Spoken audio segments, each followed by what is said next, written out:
Jadi berikut adalah, flow secara linear, gimana sih aplikasi kita berjalan secara umumnya.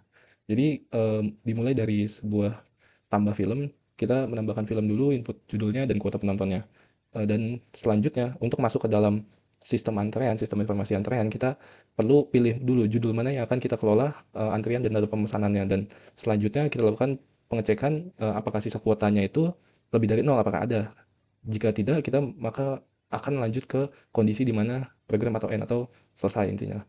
Dan untuk iya, maka kita artikan program terbuka. Dalam hal ini berarti customer bisa ditambahkan alias bisa di-enqueue ke dalam queue. Selanjutnya, layani antrean pada hal ini, data dari queue itu dipindahkan ke data pemesanan alias, si customer sudah jadi pelanggan dan dilakukan di queue pada queue di sini.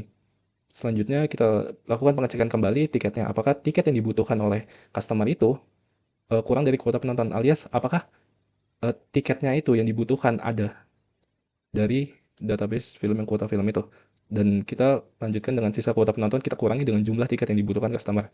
Lalu kemudian datanya itu disimpan ke log pemesanan, yang mana log pemesanan ini akan, sebagai laporan itu buat laporan bulanan atau ya segitu. Dan time log pemesanan itu akan digunakan sebagai session atau state yang mana ketika kita keluar dari session, film ini dan kita balik lagi ke film ini, maka akan ter-refresh alias, akan sama gitu datanya, tidak hilang. Kemudian cetak invoice dan begitu pula cycle berikutnya sampai kuota filmnya itu habis.